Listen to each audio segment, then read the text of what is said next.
My dearest ones, as the summer darkness slowly pushes the light away till dawn, I wish time would stand still as I check in on you before I lay my tired head down to sleep. Oh, how I wish I could capture these moments and wish desperately for each day to slow down, and life to not be a flurry of activity, so I can soak in your littleness, focus in on these younger years when you still call me Mom every minute and crawl into my lap. The long day of chores, swim lessons, farm projects, gardening, running away from the too friendly duck who pinches my toes, and dreaming of what comes next, brings a tiredness deep into my bones. But in the stillness of the evening, when everyone is tucked in for the night, I think about all that I'm waiting for. I have been thinking so much lately about waiting. It feels like so much of life is waiting. And I get frustrated with that because I have my dreams and my plans and the things that we want to accomplish here, and it feels like we just have to wait. Usually, I'm waiting for summer. Oh wow, I love summer. The long winters linger and make me eager for warmth and dirt and sunshine. But now that I have all of that at my fingertips, I realize I'm waiting for so many things.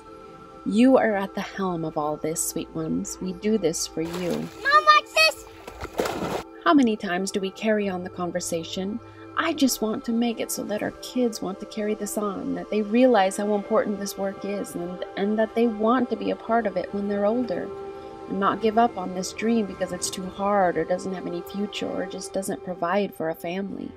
Yes, we talk about your future a lot. Everything we're doing now is for your future.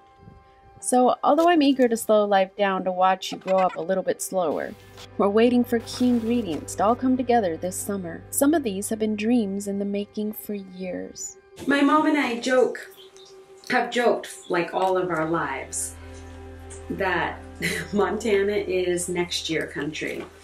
Like, oh, didn't get to it this year, it's next year country, we'll get to it next year. And it's hard to wait, it's hard to be patient, it's so hard to not want it all right now, all immediately, and have it all just perfect from the start. See, I'm just growing up right alongside of you, and I guess this just shows that waiting isn't one of my strong suits either. But if you are in that same place where you feel like you're just waiting and waiting and waiting, and like, come on God, when are you gonna move? Come on, let's get going, when is it gonna happen? I encourage you to start praying a prayer that Bill and I started praying. Like, I've been praying it for ever, it feels like. I don't even know when I started praying it. But it's, God, put me where you want us to be with what you want us to have. And probably I should add in there, when you want all of that to come together. Because, and I guess that prayer is such a good prayer because, for us anyway, because so many times I'm like, God, I have no idea what to do. I have no idea what I'm doing. I have no idea where I'm supposed to be. Only you know. And we just have to have faith that He will place us where we need to be with what we need to have.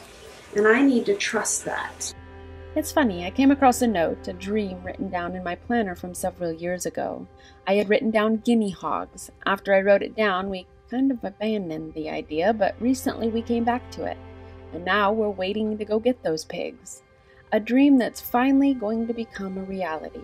A dream that will give us pigs that don't get so large and who thrive on forage instead of grain. And I've been dreaming about a greenhouse for longer than I can remember. Living in Zone 3 will do that to a person. I finally ordered a greenhouse. Now I'm waiting for it to show up at my door so I can begin to put it together and then use it for the remaining part of the season. Several years ago, we snacked on some freeze-dried morsels from a friend's garden and fell in love. But how could this dream ever come true? Freeze dryers are so expensive, but after saving and saving, we saved up enough to get one, only to find out that they're taking 10 or more weeks to ship because of the high volume and demand that they're having for them recently.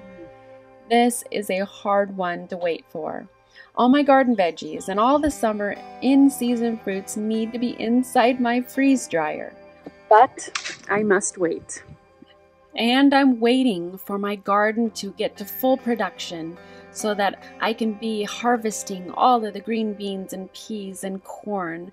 But it seems to take forever to get to that point, and it's hard to wait for all of the luscious and yummy vegetables that are to come.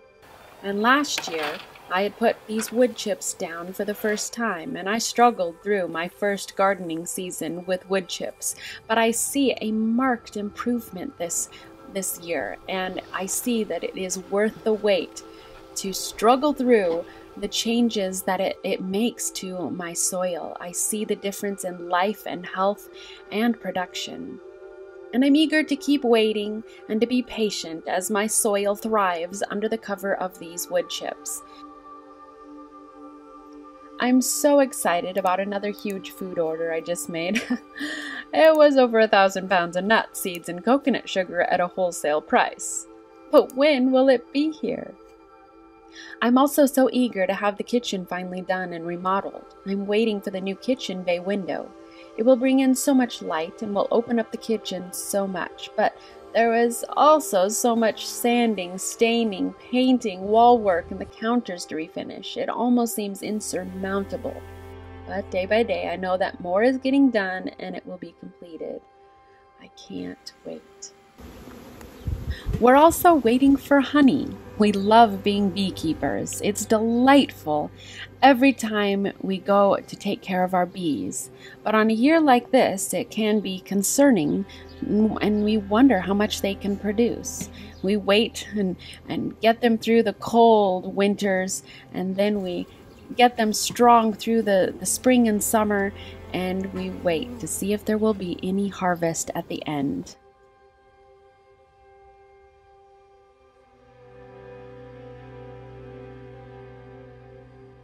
And your dad has been waiting so patiently and eagerly for years to be able to get his cows under his control and near him so that he can enjoy them on a daily basis.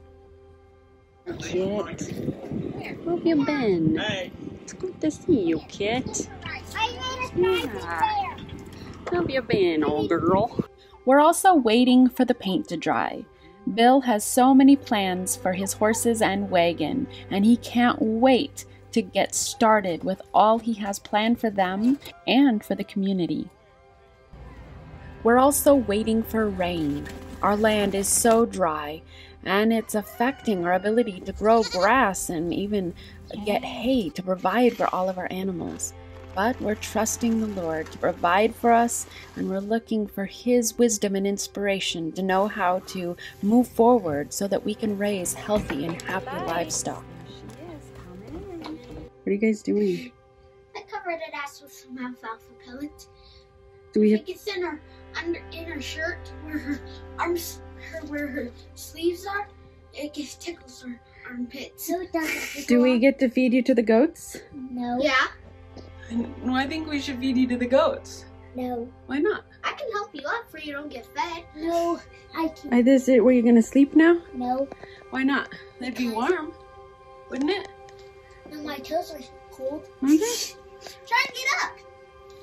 Oh, that's easier than I thought. Oh, you're a mess. Oh. All of this waiting culminates into our plans of opening a little mercantile on our property. But the Amish, who are building our rustic shed, are backed up as well and won't have it done for 6 to 8 weeks. Every time we talk about our little store, you both get so excited about all that you're going to add to the shelves, your drawings and wood carvings, and you're being so diligent in collecting the eggs that will end up in there. And all of this is connected. The greenhouse, the pigs, the chickens, the freeze dryer, all will provide food to sell in our little building. As I wait, I'm content, or trying to not be too noticeably impatient for all that's coming. But the best part is that I get to watch you grow up and spend almost every second of each and every day with you. And you both get to be in the middle of each and every adventure to come. I hope and pray that they are grand adventures that you will always cherish. Much love.